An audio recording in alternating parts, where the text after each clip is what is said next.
It's time to accelerate. Hi, I'm your host, Andy Paul. Join me as I host conversations with the leading experts in sales, marketing, sales automation, sales process, leadership, management, training, coaching, any resource that I believe to help you accelerate the growth of your sales, your business, and most importantly, you. Hello, and welcome to Accelerate. I am excited to talk with my guests on the show today. Joining me are Anneke, Seley, and Britton, Manasco. They are the co-authors of a new book titled Next Era Selling, 5 Strategies to Make Your Business Unstoppable. Anneke is CEO and founder of Reality Works Group and co-author of a previous book called Sales 2.0.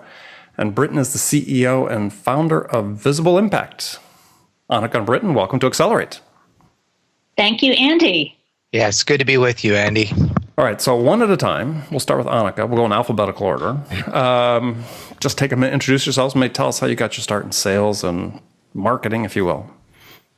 Absolutely. I was an early employee at Oracle, and I noticed that the company really recognized and rewarded people who coded and people who sold. And given I was not a programmer, I decided that there had to be a way for me to learn how to sell and get involved with customers. And I was given the amazing opportunity to start up the inside sales organization after having many other entry-level jobs at the company. And that was at a time when the company was shifting from having very large deal size sales to then having a lower end of products that could be sold in a different way. So that's how I got started in sales. Excellent. And then you wrote a book about your experiences, Sales 2.0. Yep. Which was a good book. I mean, I guess people will have to blame you for coining that term, Sales 2.0. But that's right. It's sort of been applied to lots of different things. So Britton, how about yourself? Yeah, I started out originally as a business journalist and moved from there to work with the company Peppers and Rogers Group and the people behind that. Don Peppers, Martha Rogers coined the term one-to-one marketing. So I sort of made the shift into marketing as a consultant.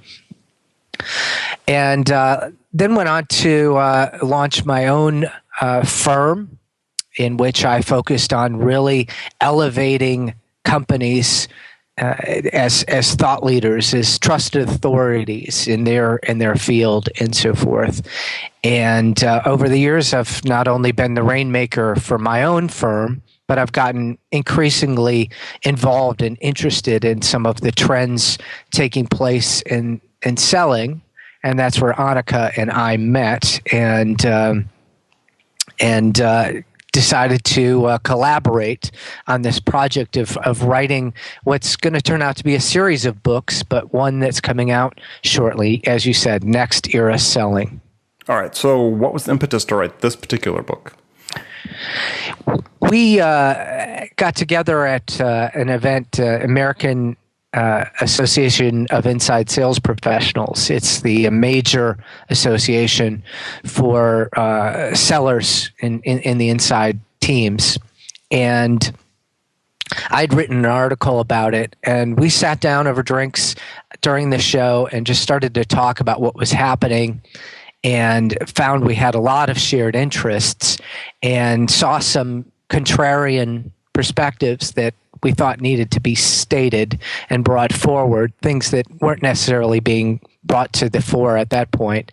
And just having a sense of there's a big opportunity here that in some ways shouldn't be confined to inside sales or confined in the way people think about it. There's some big structural shifts going on that we can address in this discussion. Sure. So let's start with what are the contrarian points of view that you guys had that you want to write about? Anneke, you want to start? Yeah. Just to add on to what Britton just said, there has also been a shift in the way companies are thinking about sales forces.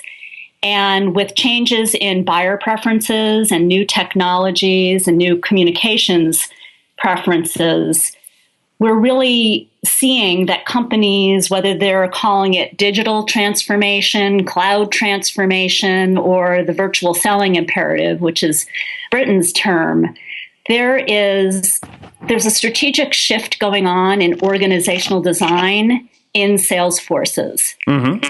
And so perhaps the most disruptive way to think about it is when we first started our consulting business in 25 years ago, people looked at what we did at Oracle and said, can you just build me an inside sales organization that looks like what you did at Oracle, with a sales development organization and a quota carrying organization and a inside sales team that's partnered with the field sales organization that maybe gets into strategic accounts more easily. And that was sort of considered a tactical and off to the side initiative.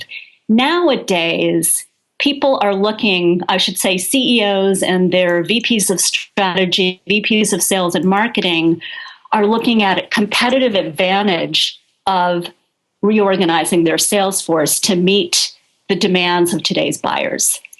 And that's why we researched and interviewed for 2 years straight, on top of our corporate experiences and our consulting experiences, the recurring themes that we then summarized into the 5 strategies that we wrote about. And we wrote about them specifically for an executive audience to match what's happening in our consulting practices, which are C-level led strategic transformation projects around sales, marketing, and customer success.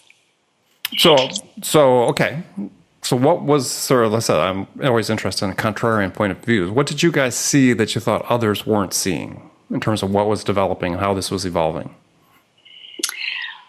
Well, what we saw was the combination of 5 different strategies, some of which are well understood, especially by smaller, faster moving companies, the so-called digital disruptors, many of the SaaS companies that we see with the amazing financial metrics coming out of Silicon Valley and New York and other places.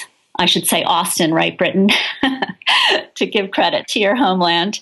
Yep. But they're not well understood necessarily by larger companies. They could be legacy companies in technology, or they could be completely outside of technology. But because technology is becoming such an important part of every business, most companies, regardless of their business, want to understand how these small, fast growth SaaS companies are growing so quickly and becoming market leaders. And that, I think, is one of the big ahas. But I want to hear Britton's add on to that comment. Yeah, I think these fast growth venture-backed companies have taken on this idea of selling digitally, socially, virtually with great energy. Mm-hmm. And it's a strong point for them, because what you find is that there's an accelerated path to learning. And when I say learning, learning is a business, learning what new market opportunities might pay off, which ones may not work, what skills are critical, who's performing, who isn't.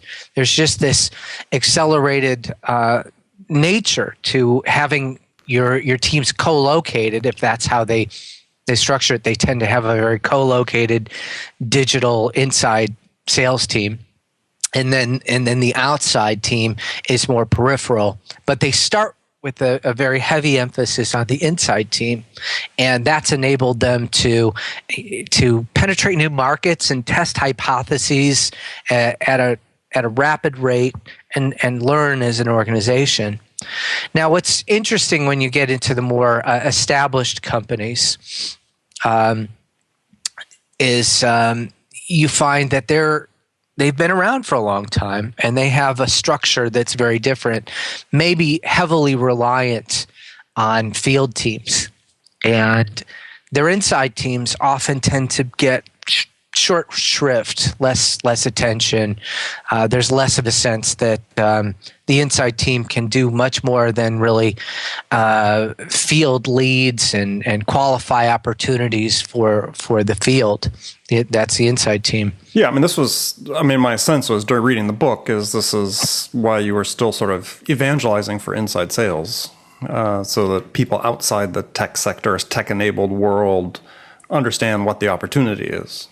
Yes. I mean, you have incumbents and you have these insurgents, and everybody's confronting this virtual selling imperative, which is really that we're selling virtually, we're selling remotely, we're selling digitally and socially. I mean, there's much more taking place in a sort of networked environment, and there's far less meeting that's happening, face-to-face meeting as a percentage of overall communication and interaction.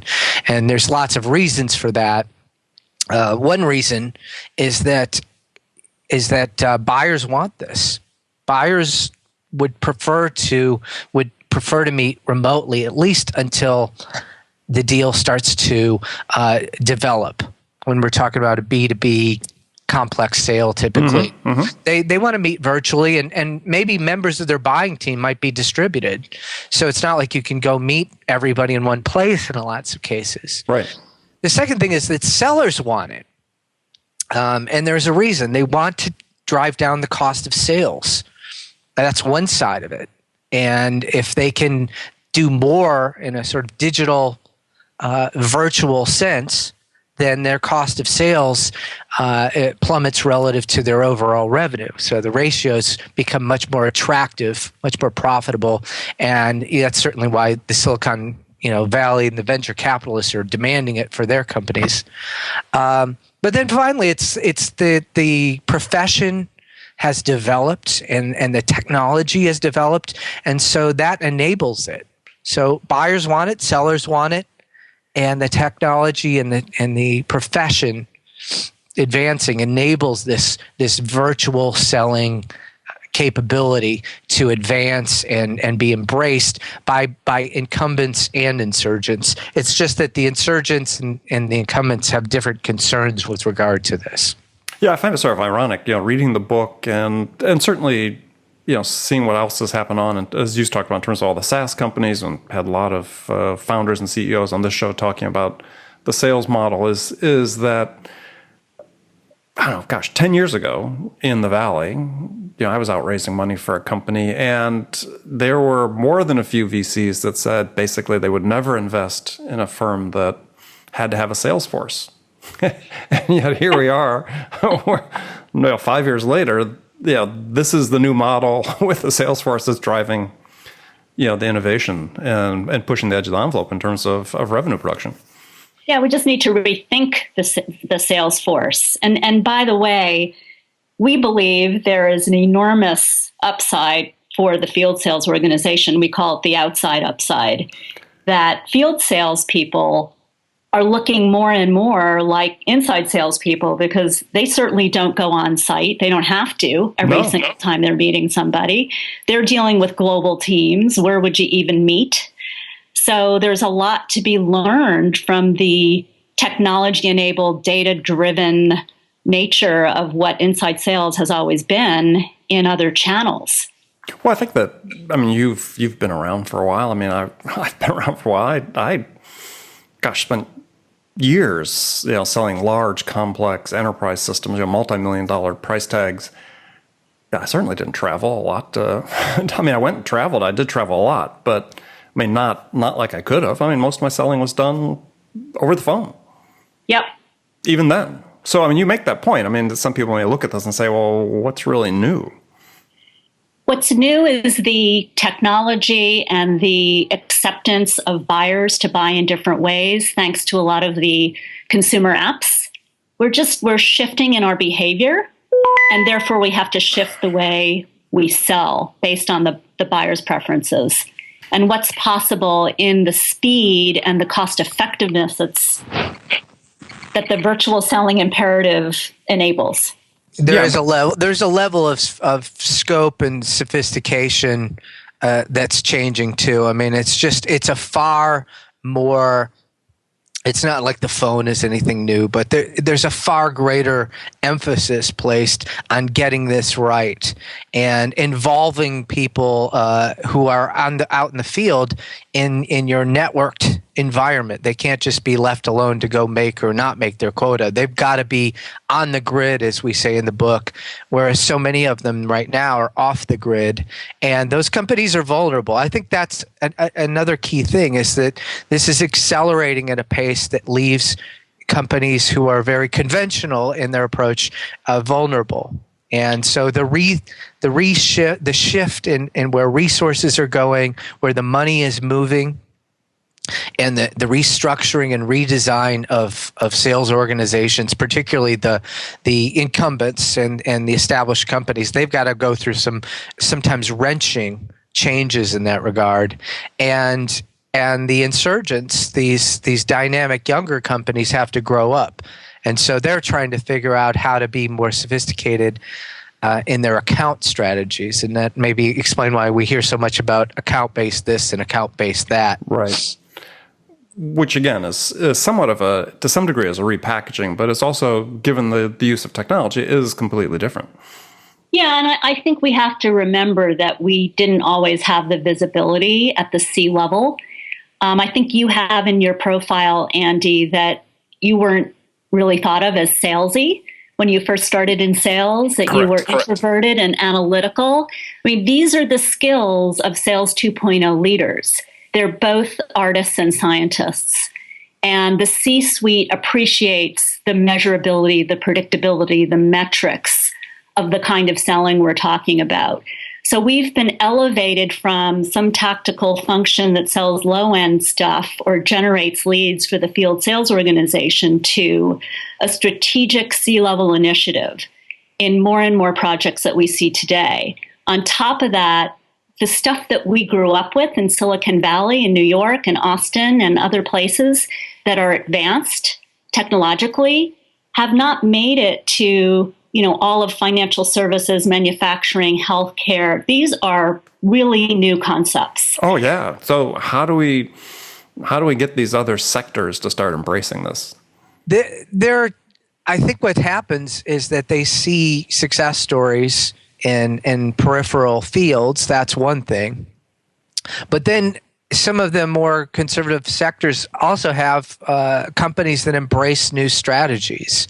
I know Grainger, for instance, in the supply field, which has been around forever, is going through a pretty far-reaching transformation on this front right now, where it's shifting from a reliance on conventional field salespeople to much more investment on inside digitally enabled salespeople.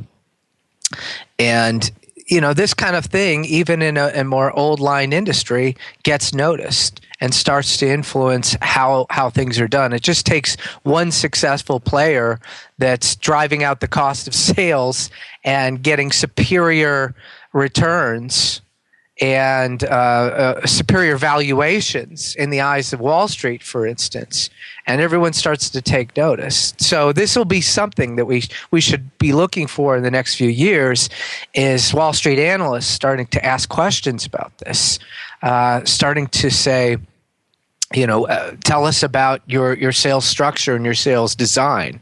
It's not something they typically asked about in the past. It was sort of a black box to them. But this is going to become more important. And I would say there's one other factor, which is these private equity firms are taking companies private and restructuring them and redesigning them. And they're using these capabilities to give their companies a lift, to make them more valuable, to do things they couldn't do in the glare of Wall Street in the past. So there's some factors that are driving this sort of structural shift. And if you're winning and you're applying them, then the others, the laggards, will follow or die.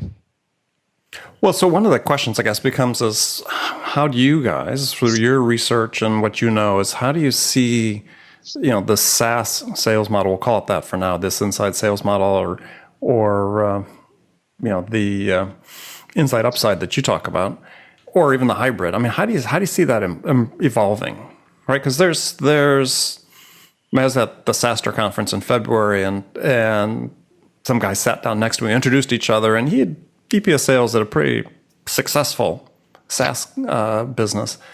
And, he turns to me and says, this is not sustainable, this business model. We're burning through prospect pools. It's a focus on quantity versus quality, the usual litany of things. So where do you see this evolving to? Yeah, what you mentioned is definitely one issue, and having almost an account-based marketing approach in a high-volume environment is a holy grail. And hopefully things like predictive analytics plus good messaging will help address that. From a structural standpoint or a strategy standpoint, we talk about walls and ceilings in the Inside Upside chapter, right? Specifically, sort of legacy restrictions on inside sales, right? Exactly. Why are we saying that you can only sell something $50K and under from an inside sales model? It's just proven that we can do much more than that, and companies like Oracle are breaking those ceilings down. We restrict territories. We cap compensation. We even are opening up the office door to let people travel to their customers now and again. And we're seeing this hybrid model emerge where there really is a blending of inside and field sales. It's just you do what's necessary for the deal and that customer and what works financially, and do the right thing. And typically salespeople who have grown up in the digital or virtual or inside sales model know how much more productive they can be by not traveling. So they restrict their travel unless they really have to travel to close a deal, or they have a closer partner, or they have a reseller partner. And these are the models that we're seeing emerging. There's a lot of creativity and experimentation around how you blend the inside and the outside. And I'd like to come back to this wall that the SaaS companies are hitting, and I think that's what you're describing there, Andy, is it seems that they've recognized that their current approaches are not, as you said, not sustainable, because you lose people over time. As much as you focus on retention in a superior fashion to traditional software companies, you just can't retain enough to keep that engine going, and so they're struggling with it. And we talk about this in the book, the concept of expansion revenue. That was coined by David Skock, who's a great thinker in that arena. But it's just the recognition that if you're going to be sustainable, profitably sustainable, then you're going to have to pursue larger accounts. You're going to have to go deep and wide within existing accounts. And to some extent, this whole fascination with account-based marketing, I think, could be seen as a kind of indicator that the SaaS model as we previously conceived it, was not enough. That in fact these companies have to grow up and pursue more sophisticated accounts, bigger accounts, and if they're going to survive. And that's why they're making these investments in sales and marketing working together to pursue key accounts. And I think that might be interesting coming from some of these innovative companies to see what they do differently than what traditional companies have done around strategic account management, which has been around for quite a long time, right? Oh, yeah. No, I think you take an example like Cloudera. I mean, Lars Nilsson there, their account-based sales development model is I think night and day different from what most SaaS companies are using for their new business development model. And for the complex sale, it's extremely sophisticated, incredible feedback loop, great analytics, and seems to be very effective. And it could be something, to me, it seems very transferable outside of tech. And as you talk about financial services, manufacturing, any of the healthcare, any of the other major verticals that are out there. But on the other hand, there's still, the bulk of the SaaS market, at least to my way of viewing, is still, just polluting the inboxes with sort of these undifferentiated messages. And, I'm just sort of thinking, okay, well, what's the future of that, right? I mean, on the enterprise side, you see it, but what's the future of that? Because that, they're at danger of turning off customers. I mean, I deliberately sign up for mailing lists just to see, because I'm in the business, just to see what I get, right? What do I get in somebody's cadence? And it's like, oi. Well, they're going to have to get far more focused on who they're serving. And I think that's going to be one shift, is that they're either going to have to pick verticals or just get, far more focused and figure out what is the large account opportunity for them. What is the mix look like? But this kind of crazy cadence behavior right now, like you say, like send out a whole bunch of messages, and then follow up with lots of calls and voicemails, and hit them over the head 7, 8, 9 times, without any particularly differentiated messaging. I think that's we're starting to see a problem with that. I think the zone is being flooded. Yeah, well, and I think on the high end, you guys, with the virtual selling imperative, I just was speaking to Brent Adamson last week on the show, and it's like, I mean, it melds very well with what they're talking about, the challenger customer. I mean, you've got these increasingly large, they're talking about now instead of 5.4, stakeholders, decision, their latest research says it's 6.8 and growing, right? So, these people are located, as you said, geographically diverse locations. You can't travel to see all of them. I mean, the methodology you describe in the book is right on for that type of complex sale. And when you make choices about who you will serve and who you won't, you can get much deeper into their world. You can bring insights and perspectives, and you can deploy senior level thought leaders, really. And we talk about this in the book. And one of the strategies that we talk about is called networked specialization. And this is just part of being a networked company that deploys its experts at the right time. And one of those experts might be the person who is the subject matter expert or the thought leader. Somebody who's publishing, who's speaking, who brings a certain gravitas. And if I'm a salesperson and I want to grow the account and I want to get to more senior level people, I'm going to bring in my thought leader to represent my company and challenge the status quo that prospect is engaged in. But to do that well, you've got to have acumen, you've got to have insight, you've got to have perspective on those particular kinds of accounts. You can't just be just wildly hitting the market in a mass sense. You've got to be very specific to bring insights and challenge effectively. And so what you talk about in the book is fundamentally, to use the catchphrase, I guess, that John Miller at Engagio talks about, it's the account-based everything. Yes, precisely. Well, that'll be interesting to see how these parties come together. I mean, I think that's what's interesting about just this sort of co-location that you have. We call that in the book, we call that front office fusion. Mm-hmm. So there's this interplay between sales, marketing, customer success teams, account teams, and there's some advantage to them just being co-located and having the sort of managers walking around sort of encouraging this sort of interaction, collaboration, and alignment.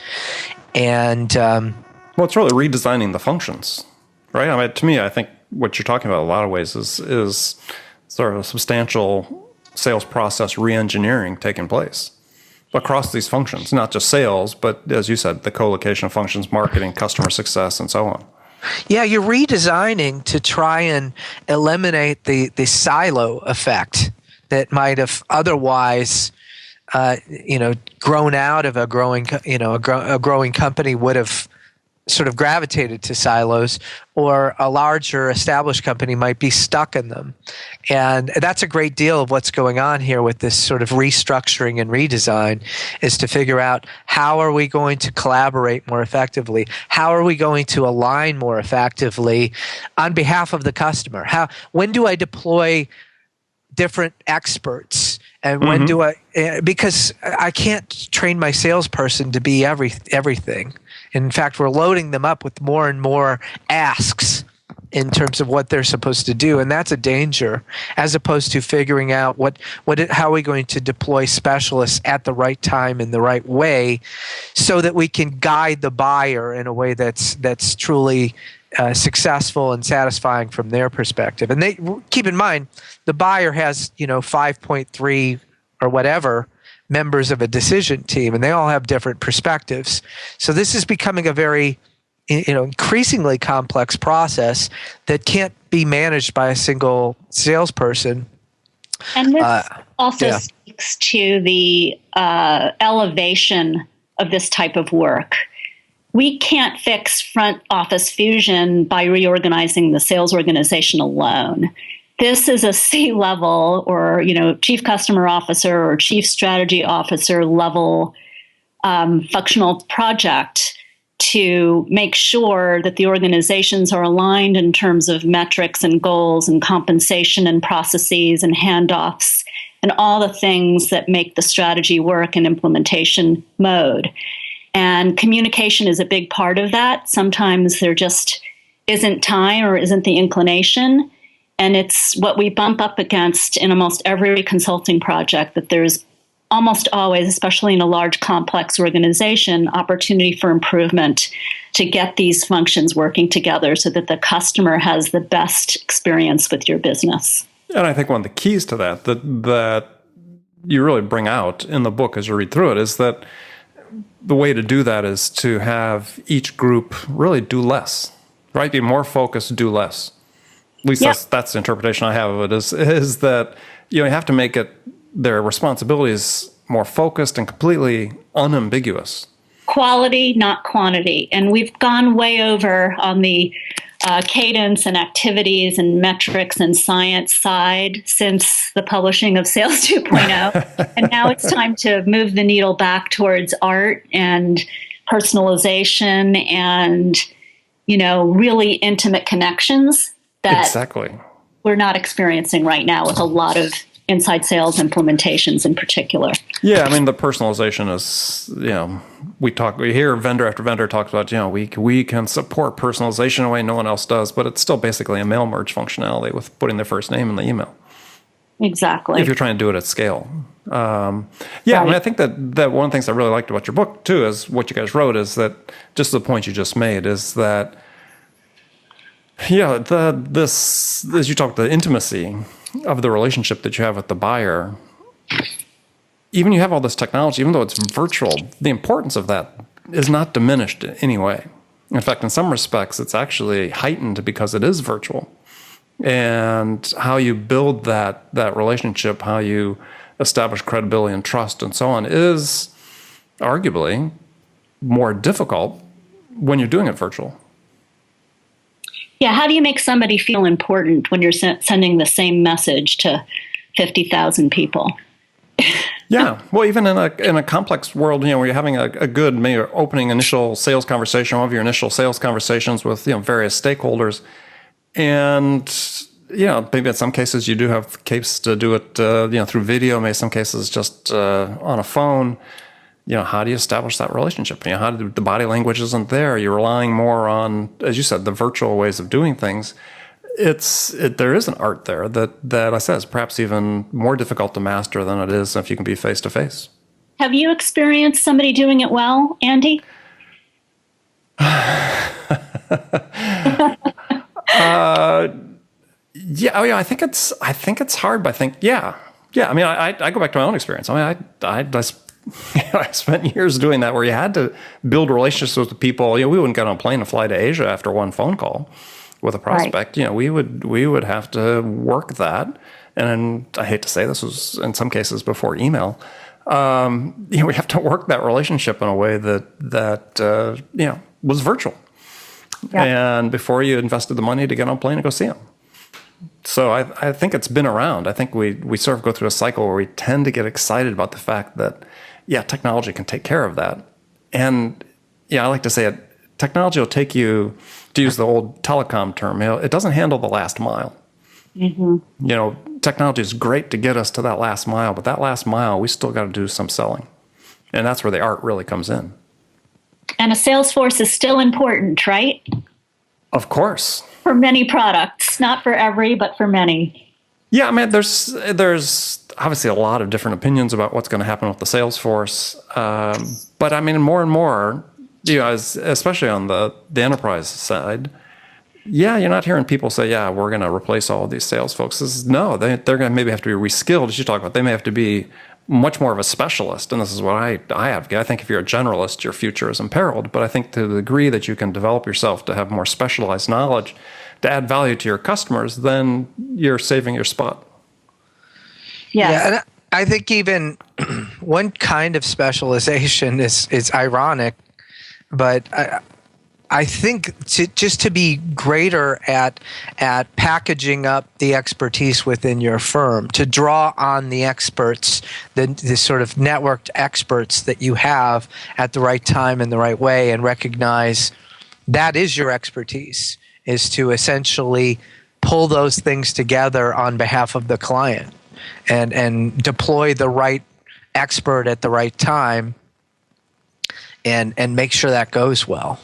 Yeah, and I think that there's always been a skill to that, actually. But I think part of that is what happened is that, again, just my point of view is that we've become so infatuated with the process that, in a large, complex environment, as Barbara Weaver-Smith writes about in her new book, is, the longer the sales cycle, the harder it is to have any sort of forecastable, predictable steps, right? Beyond a certain point, because you just don't know. And you're dealing with these large buying groups that it could be diversified geographically all around the world, that eliminates some of the predictability. So some of the skill, some of the experience comes to bear, just as you said. All right, in that environment, when's the right time to bring these experts to bear? You bet. It's an interesting trade-off in a way. It's like the bigger the account gets, in some ways, the less predictable it gets. Absolutely. Relative to, the transactional type of work. But the transactional type of work in a B2B environment, as we were talking about with these SaaS companies, is not enough. You've got to find a portfolio. There's a portfolio of activity. Some of it's transactional, and some of it's not. Some of it's key account based, and that's going to be less predictable, but just by nature you try and make it as predictable as you can. You try and get as aligned as you can. You try and ensure people commit and communicate effectively. I think that's part of how this will evolve, is seeking still greater alignment and commitment and communication, so that these deals, which are inherently less predictable, become more predictable than they otherwise would have been. Well, I think what you do is you still focus on the predictability on the top of the funnel. I mean, they're the methodology, in terms of discovery and so on. But it's, as you said, as the deal progresses, longer, bigger deals, more complex, longer sales cycle, then the predictability quotient sort of goes down. But you should still be able to have more predictability at the top of funnel with your BD or your new business development functions. Yes. So, all right. And so now we're going to go to the last segment of the show where I've got some standard questions I ask all my guests. And you guys can decide who's going to answer this question, or you can jointly answer it. So this is a hypothetical scenario I pose. And in this scenario, you've just been hired as VP of sales at a company whose sales have stalled out. And the CEO and the board are anxious for things to turn around. So what 2 things could you do your first week on the job that could have the biggest impact? I'll jump in there, Britton, and you can add on. Talk to my sales team and talk to my customers would be the 2 things. Love it. Very concise. Britton, anything to add? Well, I think that's absolutely right. And your job when you're in there first is to go on a fact-finding mission. It's to gain insights into what's happening in your market and what's happening in the enterprise. And as you do that, you're asking the right questions, you're putting together a plan, and you're involving other parties. Whether it's your marketing leaders, your customer success leaders, care leaders, of course your CEO, you're involved CFO. You're involving these parties in your decision making, in your planning, and so forth. You're involving them in the plan. And that enables you to go forward with confidence. It's when a sales leader just kind of goes off on their own and doesn't really forge these critical relationships and just thinks of themselves as a specialist or a hired gun that things go awry. Mm-hmm. This is the opportunity that you have to span boundaries and get everyone focused on a shared plan. And you've got a honeymoon period in which to do that. Eventually, very soon you're going to have to be out there executing. But this is the first thing you do. There's no question. Okay. Now, followed closely by looking at the sales cycle metrics and dashboards.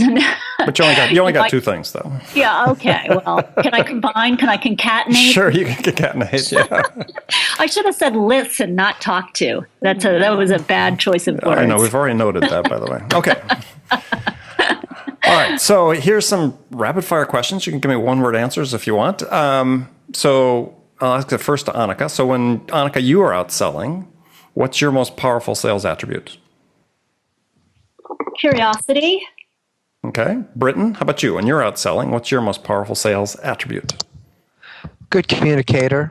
The ability to kind of lock on to what people are saying and play off of that, or offer some perspective on that, ask an insightful question or make an insightful comment. So I'm having a lot of fun in working in LinkedIn in that regard. Okay. It's a great medium for it. It is. All right, next question. I'll ask Anneke first. Who's your sales role model? My sales role model is Steve Jobs. Britton, how about you? I guess I got to say Mark Benioff. Anneke can add to that. You've got a connection to Mark Benioff, right? Yep. Mark used to work for me. I was his first sales manager right out of college. Right out of college. Very excellent. All right. Next question. So besides your own, what's one book every salesperson should read? Anneke, we'll start with you. I'd say Originals by Adam Grant. Oh, I haven't heard that one. Adam Grant. It's a great book, especially if you want people to think outside of the box. Excellent. Okay, that's going on my list. And Britton? Well, I really liked Daniel Pink's To Sell Is Human. Okay. He's not a sales expert per se, but it was interesting to have him take a look at the field. Yeah, that was fairly interesting. All right. Last question for both of you then is, what music's on your playlist these days? Anneke? Whatever Britton tells me to listen to. All right. She's punting to you, Britton. What's music's on your playlist? Well, soon to appear on Spotify, my sons have a band called the Wayfarers Club. And so I'm really enjoying them because here I am in Austin, which is a great music city. Yes. And so I love their music. All right. The Wayfarers Club. Well, gosh, is it available online anywhere at all now? It'll be up soon. Sure. All right. We'll have to stay in touch and get that. That sounds very interesting. All right, guys, I want to thank you for being on the show. My guests, Anneke Seley and Britton Manasco, authors of the new book, New Era Selling. Tell folks how they can find out more about you and connect with you. Yeah, that's, Andy, that's Next Era. Next Era. I'm sorry. Next Era Selling. Okay. All right. I am Seley at realityworksgroup.com or at Anneke Seley on Twitter, and I'm on LinkedIn as well. Yeah, that's a good place to find me. Britton, Britton, Manasco, Manasco, on LinkedIn is probably the best place to find me. And I want to encourage all of your listeners to go get an special excerpt from the book, which you will find at nexteraselling.com. All right, excellent. Good. And I urge people to go out and get that and read it as well. So again, thank you for being on the show. And friends, thanks for listening today. And remember, make it a part of your day every day to deliberately learn something new to help you accelerate your success. And easy way to do that is take a minute and subscribe to this podcast, Accelerate, and that way you won't miss any of my conversations with top business experts like my guest today, Anneke Seley and Britton Manasco, who shared their expertise about how to accelerate the growth of your business. So thanks for joining me. Till next time, this is Andy Paul. Good selling, everyone. Thanks for listening to the show. If you like what you heard and want to make sure you don't miss any upcoming episodes, please subscribe to this podcast on iTunes or Stitcher.com. For more information about today's guest, visit my website at andypaul.com.